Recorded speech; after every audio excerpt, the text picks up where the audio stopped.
ನಮಸ್ಕಾರ ವೀಕ್ಷಕರೇ, ದಯವಿಟ್ಟು ಚಾನಲನ್ನು ಸಬ್ಸ್ಕ್ರೈಬ್ ಮಾಡುವ ಮೂಲಕ ಈ ಕನ್ನಡತಿಯನ್ನು ಪ್ರೋತ್ಸಾಹಿಸಿ. ಸಂಧ್ಯಾ ಸ್ವಾವಲಂಬಿ. ಆಗ ತಾನೇ ಅಂಗಡಿಯ ಕೆಲಸ ಮುಗಿಸಿ ಆಫೀಸ್ನಿಂದ ಮನೆ ಕಡೆಗೆ ಹೊರಟಿದ್ದಳು.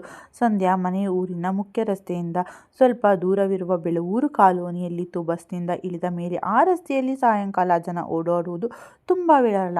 ಅಷ್ಟರಲ್ಲಿ ಹಿಂದಿನಿಂದ ಸಂಧ್ಯಾ ಅಕ್ಕ ಅಂತ ಜೋರಾಗಿ ಕರೆದ ಸದ್ದು ಕೇಳಿ ಸಂಧ್ಯಾ ತಿರುಗಿ ನೋಡಿದಳು. ಅಲ್ಲಿ ಕಿರಣ್ ನಿಂತಿದ್ದ. ಅವನನ್ನು ನೋಡುತ್ತಿದ್ದಂತೆಯೇ ಸಂಧ್ಯಾ ಮುಖದಲ್ಲಿ ಆತಂಕ ಮೂಡಿತ್ತು.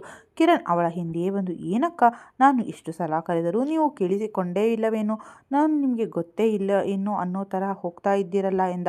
ಏನು ವಿಷಯ ಕಿರಣ್ ಅಂತ ಸಂಧ್ಯಾ ತುಸು ಗಡುಸಾಗಿಯೇ ಕೇಳಿದಳು. ಅಯ್ಯೋ ಅಕ್ಕ, ಯಾಕೆ ಅಷ್ಟು ಕೋಪದಿಂದ ಮಾತಾಡ್ತೀರಾ ಅಂತ ಕಿರಣ್ ಮುಖದಲ್ಲಿ ನಗು ತಂದ. ಸಂಧ್ಯಾ ಸಹನೆ ಕಳೆದುಕೊಂಡು, ನೋಡು ಕಿರಣ್, ಇಷ್ಟು ದಿನ ನಾನು ಸುಮ್ಮನಿದ್ದೀನಿ. ನನ್ನ ಹಿಂದೆ ಬರಬೇಡ ಅಂತ ನಿನಗೆ ಎಷ್ಟು ಸಲ ಹೇಳಿದ್ದೀನಿ. ನೀನೊಬ್ಬ ಕಾಲೇಜು ವಿದ್ಯಾರ್ಥಿ. ಈಗಿರುವಾಗ ನನ್ನ ಜೊತೆ ಈ ಥರ ಎಲ್ಲ ನಡ್ಕೊಳ್ಬಾರ್ದು. ನಿನಗೆ ಬೇರೆ ಕೆಲಸ ಇಲ್ವಾ? ದಿನ ನಾನು ಹೋಗೋ ದಾರಿಯಲ್ಲಿ ಕಾಯ್ತಾ ಕೂರ್ತಿಯಲ್ಲ ಅಂತ ಸಿಟ್ಟಿನಿಂದ ಹೇಳಿದಳು. ಕಿರಣ್, ಸಂಧ್ಯಾ ಅಕ್ಕ, ಯಾಕೆ ಇಷ್ಟೆಲ್ಲ ಟೆನ್ಷನ್ ಮಾಡ್ಕೊತೀರಾ? ನೀವು ಒಬ್ಬರೇ ಹೋಗ್ತಿರಲ್ಲ, ಹಾಗೆ ಸುಮ್ಮನೆ ಕಂಪನಿ ಕೊಡೋಣ ಅಂತ ಬಂದೆ ಅಷ್ಟೇ. ಅಷ್ಟಕ್ಕೆ ಇಷ್ಟೆಲ್ಲ ಮಾತನಾಡಬೇಕಾ ಎಂದ. ನೋಡು ಕಿರಣ್, ನಿನ್ನ ಅಮ್ಮ ಶಾಂತಮ್ಮ ಮತ್ತು ನಾನು ಮೊದಲಿಂದಲೂ ಪರಿಚಯ. ಅವರ ಮೇಲೆ ಇರೋ ಗೌರವದಿಂದ ನಿನ್ನ ಈ ಹುಚ್ಚಾಟಗಳನ್ನು ನಾನು ಯಾರ ಬಳಿಯೂ ಹೇಳಿಲ್ಲ. ಆದರೆ ನನ್ನ ತಾಳ್ಮೆ ಪರೀಕ್ಷೆ ಮಾಡಬೇಡ. ನೀನು ಹೀಗೆ ಮಾಡಿದರೆ ಸರಿ ಇರಲ್ಲ. ನನಗೆ ಈಗಾಗಲೇ ಮದುವೆಯಾಗಿ ಒಂದು ಚಿಕ್ಕ ಮಗಳಿದ್ದಾಳೆ. ಹೀಗಿರುವಾಗ ನೀನು ನನ್ನ ಹಿಂದೆ ಬೀಳೋದು ಸರಿಯಲ್ಲ ಎಂದು ಒಳ್ಳೆಯ ರೀತಿಯಲ್ಲಿ ಬುದ್ಧಿ ಹೇಳಿದಳು. ಅವಳ ಎಲ್ಲ ಮಾತುಗಳನ್ನು ಕೇಳಿದರೂ ಕಿರಣ್ ಮುಖದಲ್ಲಿ ಒಂದು ವಕ್ರ ನಗು ಇತ್ತು. ಸಂಧ್ಯಾ ಅಕ್ಕ, ಇನ್ನೆಷ್ಟು ದಿನ ಹೀಗೆ ಒಬ್ಬಂಟಿ ಜೀವನ ನಡೆಸ್ತೀರಾ? ನಿಮಗೂ ಬೇಸರ ಆಗೋದಿಲ್ವಾ? ನಿಮಗಿನ್ನೂ ಎಷ್ಟು ಚಂದ ಇದ್ದೀರಾ? ಹೀಗಿರುವಾಗ ದೇಹದಲ್ಲಿನ ಆಸೆಗಳನ್ನು ಯಾಕೆ ಹೀಗೆ ಅದುಮಿಟ್ಟುಕೊಳ್ಳುತ್ತೀರಾ? ನಾನು ನಿಮಗೆ ಎಲ್ಲ ರೀತಿಯಿಂದ ಸಹಾಯ ಮಾಡಬಲ್ಲೆ. ನಿಮ್ಮ ಎಲ್ಲ ಆಸೆಗಳನ್ನು ನಾನು ತೀರಿಸಬಲ್ಲೆ. ಒಂದು ಮರುಭೂಮಿಯಲ್ಲಿ ಬದುಕಿದ್ದ ಹಾಗೆ ನಿಮ್ಮ ಜೀವನವನ್ನು ಯಾಕೆ ವೇಸ್ಟ್ ಮಾಡ್ಕೊಳ್ತೀರಾ? ಹೇಗೂ ನಾವಿಬ್ಬರು ಅಕ್ಕಪಕ್ಕದಲ್ಲೇ ಇರೋದು. ನಮ್ಮ ಅಮ್ಮ ಮತ್ತು ನೀವು ಚೆನ್ನಾಗಿ ಪರಿಚಯ ಇರೋದ್ರಿಂದ ಯಾರಿಗೂ ಸ್ವಲ್ಪವೂ ಸಂಶಯ ಬರಲ್ಲ. ನಾನು ಎಲ್ಲವನ್ನೂ ಹ್ಯಾಂಡಲ್ ಮಾಡ್ತೀನಿ. ನೀವು ನನಗೆ ಸ್ವಲ್ಪ ಸಹಕರಿಸಿದರೆ ಸಾಕು. ಯಾರಿಗೂ ಏನು ವಿಷಯ ಗೊತ್ತೇ ಆಗಲ್ಲ.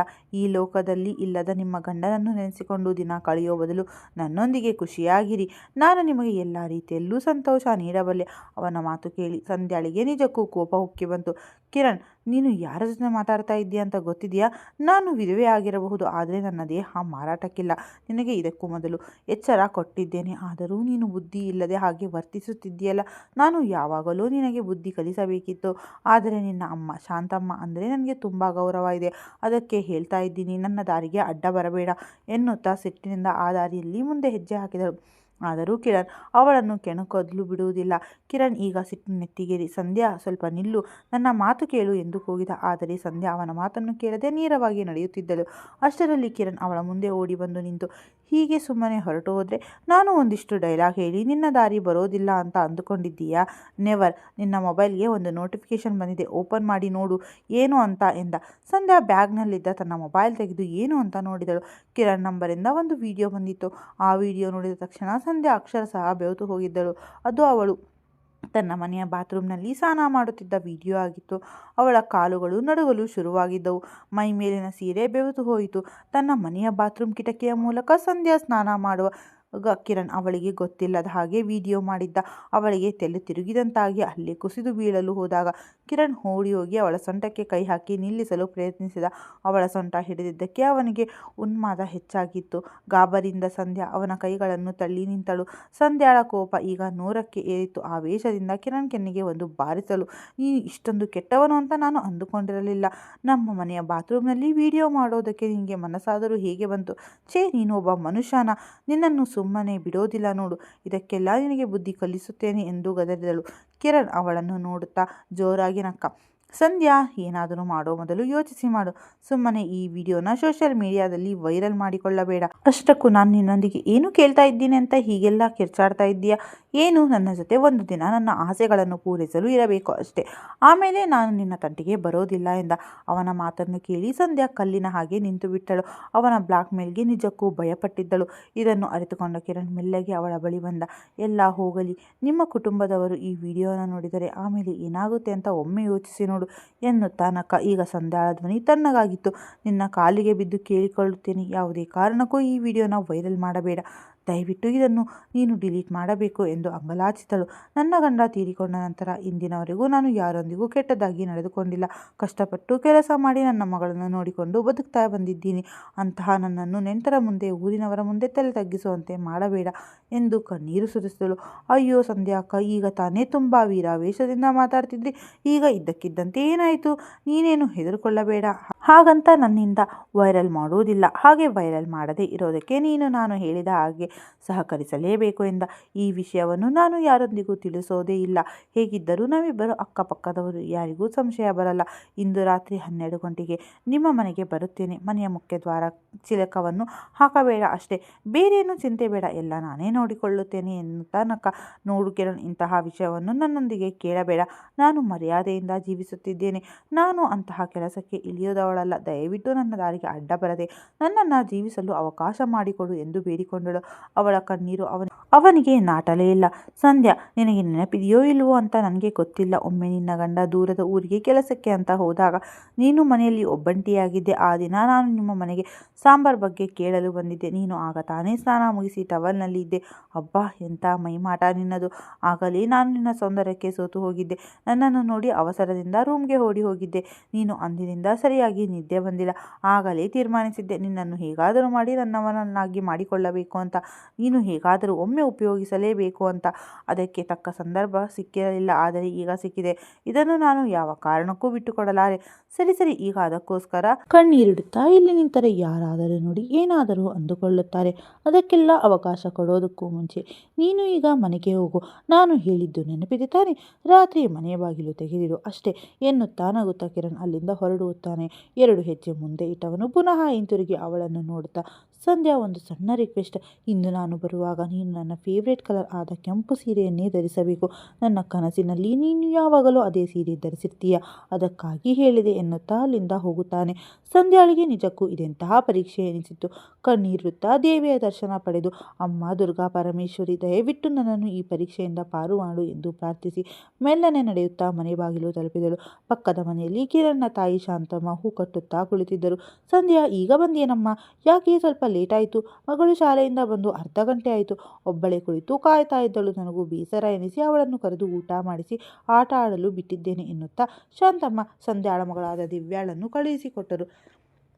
ಇಂತಹ ಒಂದು ಒಳ್ಳೆಯ ತಾಯಿಗೆ ಇಂಥ ಮಗ ಇರುವುದು ನಿಜಕ್ಕೂ ನಾಚಿಕೆ ಆಗಬೇಕು ಅವನ ಜನ್ಮಕ್ಕೆ ಎಂದು ಸಂಧ್ಯಾ ಮನಸ್ಸಿನಲ್ಲೇ ಅಂದುಕೊಂಡಳು. ಸರಿ ಶಾಂತಮ್ಮ, ನನಗೆ ಸ್ವಲ್ಪ ತಲೆನೋವು, ಹೋಗಿ ಮಲಗುತ್ತೇನೆ ಎಂದು ಸಂಧ್ಯಾ ಒಳಗೆ ನಡೆದಳು.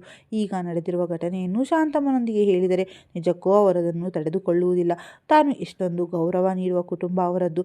ಹೀಗಿರುವಾಗ ಅವರ ಮಗ ಮಾಡುತ್ತಿರುವ ಕೆಲಸ ಅವರಿಗೆ ತಿಳಿದರೆ ಎಷ್ಟು ನಾಚಿಕೆ ಪಟ್ಟಿಕೊಳ್ಳಬಹುದು. ಹೀಗೆ ಯೋಚಿಸುತ್ತಾ ಸಮಯ ಕಳೆದಿದ್ದೇ ತಿಳಿಯಲಿಲ್ಲ. ರಾತ್ರಿ ಬೇಗ ಅಡುಗೆ ಮಾಡಿ ಮಗಳಿಗೆ ತಿನ್ನಿಸಿ ಹೋಮ್ವರ್ಕ್ ಬರೆಸಿ ಮಲಗಿಸಿದಳು. ಆದರೂ ಸಂಧ್ಯಾಳ ಚಿಂತೆ ಕಡಿಮೆಯಾಗಿರಲಿಲ್ಲ. ರಾತ್ರಿ 11 ಗಂಟೆ ಆಗುತ್ತಾ ಬಂದಿತ್ತು. ಸಂಧ್ಯಾ ನಿಜಕ್ಕೂ ಹೆದರಿ ಬೆವರಿದ್ದಳು. ತುಂಬ ಗಾಬರಿಯಾಗಿದ್ದಳು. ಇಂದು ರಾತ್ರಿ 12 ಗಂಟೆಗೆ ಅವನನ್ನು ಒಳಗೆ ಬಿಡದಿದ್ದರೆ ನಾಳೆ ಆ ವಿಡಿಯೋನ ವೈರಲ್ ಮಾಡುತ್ತೇನೆ ಎಂದಿದ್ದಾನೆ. ನಾನೇನು ಮಾಡಲಿ ಅಂತ ಕಣ್ಣೀರಿಡುತ್ತಾ ಕುಳಿತುಕೊಂಡಳು. ಅಷ್ಟರಲ್ಲಿ ಕಿರಣ್ ಕರೆ ಮಾಡಿದ. ಅವನ ನಂಬರ್ ಕಂಡ ತಕ್ಷಣ ಸಂಧ್ಯಾಳಿಗೆ ಕೋಪ ನೆತ್ತಿಗೇರಿತ್ತು. ಆದರೂ ಕೂಡ ಮಾತನಾಡದೆ ವಿಧಿ ಇರಲಿಲ್ಲ. ನಾಳಿನ ಎಲ್ಲ ಸಾಮಾಜಿಕ ಜಾಲತಾಣಗಳಲ್ಲಿ ಅವಳ ವಿಡಿಯೋ ಬಹಿರಂಗವಾಗುವುದರಲ್ಲಿತ್ತು. ಇಷ್ಟವಿಲ್ಲದ ಮನಸ್ಸಿನಿಂದಲೇ ಫೋನ್ ಎತ್ತಿದಳು. ಸಂಧ್ಯಾ, ಏನಾಯಿತು? ಎಲ್ಲ ತಯಾರಿ ನಡೆದಿದೆ ತಾನೇ?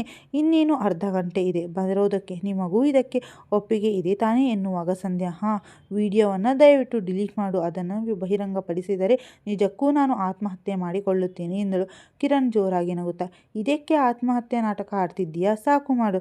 ಇದನ್ನೆಲ್ಲ ಕೇಳೋಕೆ ನನಗೆ ಈಗ ಸಮಯ ಇಲ್ಲ. ನಾನು ಹೇಳಿದಂತೆ ಮಾಡೋದಕ್ಕೆ ಸಿದ್ಧ ನಡೆಸು. ನೆನಪಿದೆಯಲ್ಲ ಕೆಂಪು ಸೀರೆ? ನೀನು ಸಿಕ್ಕರೆ ಆಹಾ, ಹಾಗೆ ನೀನು ಭಯಪಡಬೇಡ. ಅದಕ್ಕೆ ಬೇಕಾಗಿರೋ ಪ್ರೊಟೆಕ್ಷನ್ನ ನಾನು ತರುತ್ತೇನೆ. ಇದು ಯಾವುದಕ್ಕೂ ತಯಾರಿಲ್ಲ ಎಂದರೆ ನಾಳೆ ಬೆಳಗ್ಗೆ ಒಂದು ಹಾಟ್ ವಿಡಿಯೋಗಾಗಿ ಕಾಯುತ್ತಿರು ಎನ್ನುತ್ತಾ ಫೋನ್ ಇಟ್ಟನು. ಅವನ ಮಾತುಗಳನ್ನು ಕೇಳಿ ಸಂಧ್ಯಾಳ ಕಣ್ಣೀರು ಬತ್ತಿ ಹೋಗಿ ಅದರ ನಂತರ ಕರಣ್ಗೆ ಎಷ್ಟೇ ಕರೆ ಮಾಡಿದರೂ ಅವನು ಸ್ವೀಕರಿಸಲಿಲ್ಲ. ಸಮಯ ಆಗುತ್ತಿರುವುದನ್ನು ಸಂಧ್ಯಾ ಆಗಾಗ ನೋಡಿ ಗಾಬರಿಕೊಳ್ಳುತ್ತಿದ್ದಳು. ನಂತರ ಸಂಧ್ಯಾ ನಿಧಾನವಾಗಿ ಬಟ್ಟೆ ಬದಲಾಯಿಸಿ ತನ್ನ ಹತ್ತಿರದ ಪೊಲೀಸ್ ಠಾಣೆಗೆ ಕರೆ ಮಾಡಿದಳು. ಅವರೊಂದಿಗೆ ನಡೆದ ಎಲ್ಲ ವಿಷಯವನ್ನು ಹೇಳಿ ತಾನು ಇಟ್ಟಿರುವ ಬಲೆಗೆ ಸಹಕರಿಸುವಂತೆ ಕೇಳಿಕೊಂಡಳು. ಕಿರಣ್ಗೆ ಸಮಯವೇ ಹೋಗುತ್ತಿರಲಿಲ್ಲ. ಇಂದು ರಾತ್ರಿ ನಡೆಯುವ ಘಟನೆಯನ್ನು ಯೋಚಿಸಿ ಪುಳಕಿತನಾಗುವವನು ಮತ್ತೊಮ್ಮೆ ಆ ವಿಡಿಯೋವನ್ನು ನೋಡಿ ಕಣ್ಣು ತುಂಬಿಸಿಕೊಳ್ಳುತ್ತಾ, ಅಬ್ಬಾ, ಎಂಥ ಮೈಮಾಟ ಇವಳದ್ದು ಅಂದುಕೊಳ್ಳುವನು. ಅಷ್ಟರಲ್ಲಿ ರಾತ್ರಿ 12 ಗಂಟೆ ಆಗಿತ್ತು. ಕಿರಣ್ಗೆ ಈಗ ತುಂಬ ಚಡಪಡಿಕೆ ಶುರುವಾಗಿತ್ತು. ಕೂಡಲೇ ರೆಡಿಯಾಗಿ ಮನೆಯ ಹಿಂಭಾಗದಿಂದ ಯಾರಿಗೂ ಕೇಳದಂತೆ ಬಾಗಿಲು ತೆಗೆದು ಸಂಧ್ಯಾಳ ಮನೆ ಕಡೆ ಹೆಜ್ಜೆ ಇಟ್ಟನು. ಅವಳ ಮನೆ ಮುಂದೆ ನಿಲ್ಲುತ್ತಾನೆ. ಬಾಗಿಲು ತೆರೆಯುವವಳು ಸಂಧ್ಯಾ. ಕಿರಣ್ಗೆ ನಿಜಕ್ಕೂ ಆಶ್ಚರ್ಯವೆನಿಸಿತು. ಸಂಧ್ಯಾ ಅವನು ಹೇಳಿದಂತೆ ಕೆಂಪು ಸೀರೆಯಲ್ಲಿ ಇದ್ದಳು. ಅವಳನ್ನು ನೋಡಲು ನಿಜಕ್ಕೂ ಎರಡು ಕಣ್ಣು ಸಾಲದು. ಸೌಂದರ್ಯದ ರಾಶಿ ಅವಳದ್ದು. ಶಾಲೆಯಲ್ಲಿ ಹೋಗುವ ಮಗಳಿದ್ದಾಳೆ ಎಂದರೆ ಯಾರೂ ನಂಬಲಾರರು. ಸಂಧ್ಯಾ, ನಿಜಕ್ಕೂ ನೀನು ಹೇಗೆ ಕಾಣಿಸ್ತಿದ್ದೀಯಾ ಅಂದರೆ ನನಗೆ ಇಲ್ಲಿ ನಿಲ್ಲೋದಕ್ಕೂ ಸಾಧ್ಯವಾಗುತ್ತಿಲ್ಲ. ನನ್ನ ಕಂಟ್ರೋಲ್ ತಪ್ಪಿ ಹೋದಂತೆ ಅನ್ನಿಸ್ತಿದೆ ಎನ್ನುವಾಗ ಸಂಧ್ಯಾ ಏನೂ ಮಾತನಾಡಲಿಲ್ಲ. ನಾನು ಇಷ್ಟೆಲ್ಲ ಗೋಗರೆದ ನಂತರ ನೀನು ದಾರಿಗೆ ಬಂದಿದ್ದು, ಆದರೂ ಮನಸ್ಸು ಮಾಡಿದ್ದೆಲ್ಲ ಸಾಕು ಎನ್ನುತ್ತಾ ಕಿರಣ್ ಒಳ ನಡೆದನು. ಬೆಡ್ರೂಮ್ಗೆ ಕಾಲಿಡುತ್ತಿದ್ದಂತೆ ಕರೆಂಟ್ ಹೋಗಿ ಇಡೀ ಕತ್ತಲು ಆವರಿಸಿತು. ಕಿರಣ್ಗೆ ಅದು ಯಾವುದೂ ನಾಟಕವಂತಿರಲಿಲ್ಲ. ತಕ್ಷಣವೇ ಅವನ ಕೈಗೆ ಸಂಧ್ಯಾಳ ಕೈ ಸ್ಪರ್ಶಿಸಿದಾಗ ಅವಳನ್ನು ತನ್ನ ಎದೆಗೆ ಬರಸೆಳೆದನು. ಹೀಗೆ ಕತ್ತಲಲ್ಲಿ ನಿಂತರೆ ನನಗೆ ಹೇಗೆ ಮುಂದುವರಿಯುವುದಕ್ಕೆ ಸಾಧ್ಯ ಆಗುತ್ತೆ ಸಂಧ್ಯಾ? ಸ್ವಲ್ಪ ಬೆಳಕಾದರೂ ಬೇಕಲ್ಲವಾ ನೀನು ಈ ಸೌಂದರ್ಯವನ್ನು ಸವಿಯುವುದಕ್ಕೆ? ಹೋಗು, ಒಂದು ಕ್ಯಾಂಡಲ್ ತಂದಿಡು ಎನ್ನುವನು. ಅಷ್ಟರಲ್ಲಿ ಅವನ ಪಕ್ಕದಲ್ಲಿಯೇ ಟಾರ್ಚ್ನ ಬೆಳಕು ಕಾಣಿಸಿತು. ಆ ಬೆಳಕಿನಲ್ಲಿ ನಿಂತಿರುವ ಆಕೃತಿಯನ್ನು ನೋಡಿ ಕಿರಣ್ ಗಾಬರಿಗೊಳ್ಳುತ್ತಾನೆ. ಯಾರು ನೀವು ಎನ್ನುತ್ತಾ ಹಿಂದಕ್ಕೆ ಸರಿಯುವಾಗ ಕರೆಂಟ್ ಬಂದಿತ್ತು. ಅಲ್ಲಿರುವ ವ್ಯಕ್ತಿಗಳನ್ನು ನೋಡಿ ಅವನು ದಂಗಾಗಿದ್ದ. ಸಂಧ್ಯಾಳ ಬೆಡ್ರೂಮ್ನಲ್ಲಿ ಪೊಲೀಸರು ಮತ್ತು ಮಹಿಳಾ ಕಾನ್ಸ್ಟೇಬಲ್ಗಳು ನಿಂತಿದ್ದರು. ಅವರನ್ನು ಕಂಡು ಕಿರಣ್ ಓಡಲು ಮುಂದಾದಾಗ ಅವನನ್ನು ಶರ್ಟ್ ಕಾಲರ್ನನ್ನು ಹಿಡಿದು ನಿಲ್ಲಿಸಿದರು. ನಿನಗೆ ಇಂತಹ ಒಂಟಿ ಮಹಿಳೆ ಬೇಕಲ್ಲವಾ? ಸರಿ, ನಾವೆಲ್ಲ ಇಲ್ಲಿ ನಿನಗೆ ಕಾವಲು ನಿಲ್ಲುತ್ತೇವೆ. ಅದೇನು ನಿನಗೆ ಮಾಡಬೇಕು ಅನ್ನಿಸ್ತಿಯಲ್ಲ, ಮಾಡಿ ಮುಗಿಸು ಎನ್ನುತ್ತಾ ಅವನ ಕಪಾಳಕ್ಕೆ 2 ಏಟು ಕೊಟ್ಟರು. ಏಟು ಬೀಳುತ್ತಿದ್ದಂತೆಯೇ ಅವನು ಸಂಧ್ಯಾಳ ಕಡೆಗೆ ನೋಡಿದಾಗ ಸಂಧ್ಯಾ ಅವನ ಕಡೆ ನೋಡಿ, ನನ್ನನ್ನು ಸ್ವಂತ ತಾಯಿಯಂತೆ ಪ್ರೀತಿಸುವ ಶಾಂತಮ್ಮ ಅಂತಹ ತಾಯಿಯ ಮಗನಾಗಿ ನೀನು ಇಷ್ಟು ಕೀಳು ಮಟ್ಟಕ್ಕೆ ಇಳುತ್ತೀಯಾ ಅಂತ ನಾನು ಒಮ್ಮೆಯೂ ಭಾವಿಸಿರಲಿಲ್ಲ. ನಿನ್ನ ಎಲ್ಲ ಆಟಿಗ ಇಂದಿಗೆ ಮುಗಿಯಿತು. ಆ ವಿಡಿಯೋ ಎಲ್ಲಿ ಬೇಕಾದರೂ ವೈರಲ್ ಮಾಡು, ನಾನು ಹೆದರೋದಿಲ್ಲ ಎನ್ನುತ್ತಾ ಪೊಲೀಸರ ಕಡೆ ನೋಡಿದಳು. ಪೊಲೀಸರು ಕಿರಣ್ಗೆ ಸರಿಯಾಗಿ ಹೊಡೆದು ಬೆಂಡೆತ್ತಿದರು. ಈಗ ನೀನು ಪೊಲೀಸರ ಅರೆಸ್ಟ್ ಮಾಡಿ ಕರೆದುಕೊಂಡು ಹೋಗುವಾಗ ನನ್ನ ನಿರಪರಾಧಿತ್ವ ಎಲ್ಲರಿಗೂ ಕಾಣಿಸುತ್ತದೆ. ಹಾಗೆ ನೀನು ಎಷ್ಟು ಕ್ರೂರಿ, ಎಂತಹ ಕಾಮುಕ ಅಂತ ಎಲ್ಲರಿಗೂ ತಿಳಿಯುತ್ತೆ ಎನ್ನುವವಳು. ಈಗ ನಾನು ಮೊದಲಿನ ಸಂಧ್ಯಾ ಅಲ್ಲ. ನನಗೆ ಬೇಕಾದ ಎಲ್ಲ ಧೈರ್ಯವನ್ನು ಇವರು ಹೇಳಿಕೊಟ್ಟಿದ್ದಾರೆ. ಆದ್ದರಿಂದಲೇ ತುಂಬ ಯೋಚಿಸಿ ಈ ನಿರ್ಧಾರಕ್ಕೆ ಬಂದಿದ್ದೇನೆ. ಮರ್ಯಾದೆಗೆ ಅಂಜಿ ನನ್ನನ್ನು ನಾನು ನಿನಗೆ ಅರ್ಪಿಸಿಕೊಳ್ಳಲಾರೆ ಎಂದಳು. ಅಷ್ಟರಲ್ಲಿ ಕಿರಣ್ ಕಣ್ಣೀರಿಡುತ್ತಾ, ಸಂಧ್ಯಾ, ನನ್ನನ್ನು ಕ್ಷಮಿಸು. ಊರಿನವರ ಮುಂದೆ ನನ್ನ ಮಾನ ಕಳೆಯಬೇಡ. ಆ ವಿಡಿಯೋವನ್ನು ಈಗಲೇ ಡಿಲೀಟ್ ಮಾಡುತ್ತೇನೆ ಎನ್ನುತ್ತಾಳೆ. ಅವಳ ಕಣ್ಣೀರೆದುರು ವಿಡಿಯೋ ಡಿಲೀಟ್ ಮಾಡುವನು. ಅಷ್ಟರಲ್ಲಿ ಸಂಧ್ಯಾ ಅವನ ಮತ್ತೊಂದು ಕೆನ್ನೆಗೆ ಹೊಡೆಯುತ್ತಾ, ಇದೇ ರೀತಿ ನಾನು ನಿನ್ನೊಂದಿಗೆ ಕಾಲಿಗೆ ಬಿದ್ದು ಕೇಳಿಕೊಂಡಿದ್ದೆ. ಆಗ ನಿನಗೆ ಸ್ವಲ್ಪವೂ ಕನಿಕರ ಬರಲಿಲ್ಲ ನನ್ನ ಮೇಲೆ. ಹಾಗಿದ್ದ ಮೇಲೆ ನನಗೂ ನಿನ್ನ ಮೇಲೆ ಕನಿಕರ ಇಲ್ಲ. ಇನ್ಸ್ಪೆಕ್ಟರ್ ಸರ್, ಇವನನ್ನು ಲಾಕಪ್ಗೆ ಹಾಕಿ ಎನ್ನುತ್ತಾ ಸಂಧ್ಯಾ ಬಾಗಿಲ ಬಳಿ ಬರುವವಳು. ಅಷ್ಟರಲ್ಲಿ ಅಲ್ಲೇ ನಡೆಯುತ್ತಿರುವ ಗದ್ದಲದಿಂದ ಬೆಳೆಯೂರು ಕಾಲೋನಿಯ ಜನರೆಲ್ಲ ಅಲ್ಲಿ ಬಂದು ಜಮಾಯಿಸಿದ್ದರು. ಕಿರಣ್ ಮಾಡಿದ ಕೆಲಸಕ್ಕೆ ಎಲ್ಲರೂ ಅವನನ್ನು ಹೀಯಾಳಿಸುತ್ತಿದ್ದರು. ಶಾಂತಮ್ಮನಿಗೆ ಈ ವಿಷಯ ತಿಳಿದಾಗ ಕಣ್ಣೀರು ಸುರಿಸುತ್ತಾ, ಇಂತಹ ಮಗ ನನಗೆ ಹುಟ್ಟಲೇ ಇಲ್ಲ ಎಂದುಕೊಳ್ಳುತ್ತೇನೆ. ಸಂಧ್ಯಾ ಮೇಲಿನ ಗೌರವದಿಂದ ನೀನು ಎಲ್ಲವನ್ನೂ ಮನಸ್ಸಿನಲ್ಲಿಯೇ ನುಂಗಿದೆ. ಆದರೂ ಈ ಕಟುಕನಿಗೆ ನಿನ್ನ ಮೇಲೆ ಕನಿಕರ ಬರಲಿಲ್ಲ. ಆದ್ದರಿಂದ ದೇವರೇ ಅವನಿಗೆ ಶಿಕ್ಷೆ ನೀಡಲಿ ಎನ್ನುತ್ತಾ ಒಳಗೆ ನಡೆದರು. ಕಿರಣ್ ಎಲ್ಲರ ಎದುರು ನಾಚಿಕೆಯ ಅವಮಾನದಿಂದ ತಲೆ ತಗ್ಗಿಸಿದ. ಸಂಧ್ಯಾ ಪೊಲೀಸರಿಗೆ ಧನ್ಯವಾದ ತಿಳಿಸುತ್ತಾ ಮನೆಯೊಳಗೆ ಸಮಾಧಾನದಿಂದ ಹೋಗುವಳು. ಅಲ್ಲಿ ನಡೆಯುತ್ತಿರುವ ಘಟನೆಯಿಂದ ಸಂಧ್ಯಾಳ ಮಗಳು ದಿವ್ಯಾ ಎದ್ದು ಬಂದು, ಅಮ್ಮ ಏನಾಯಿತು ಎಂದು ಕೇಳುವಳು. ಏನಿಲ್ಲ ಕಂದ, ಮನೆಯೊಳಗೆ ಒಬ್ಬ ಕಳ್ಳ ಬಂದಿದ್ದ, ಅವನನ್ನು ಪೊಲೀಸರಿಗೆ ಹಿಡಿದುಕೊಟ್ಟೆ ಅಷ್ಟೇ ಎನ್ನುತ್ತಾ ಮಗಳನ್ನು ಕರೆದುಕೊಂಡು ನಿಟ್ಟುಸಿರು ಬಿಡುತ್ತಾ ಬಾಗಿಲ ಚಿಲಕ ಹಾಕಿಕೊಂಡಳು. ಧನ್ಯವಾದಗಳು ವೀಕ್ಷಕರೇ. ದಯವಿಟ್ಟು ಕಥೆಯ ಬಗ್ಗೆ ನಿಮ್ಮ ಅನಿಸಿಕೆಗಳನ್ನು ಕಮೆಂಟ್ ಮಾಡಿ. ನಿಮ್ಮ ಕಮೆಂಟ್ಗಳಿಗಾಗಿ ನಾನು ಸದಾ ಕಾಯ್ತಾ ಇರ್ತೀನಿ. ಹಾಗೆ ಚಾನಲನ್ನು ಮರೆಯದೆ ಸಬ್ಸ್ಕ್ರೈಬ್ ಮಾಡಿಕೊಳ್ಳಿ.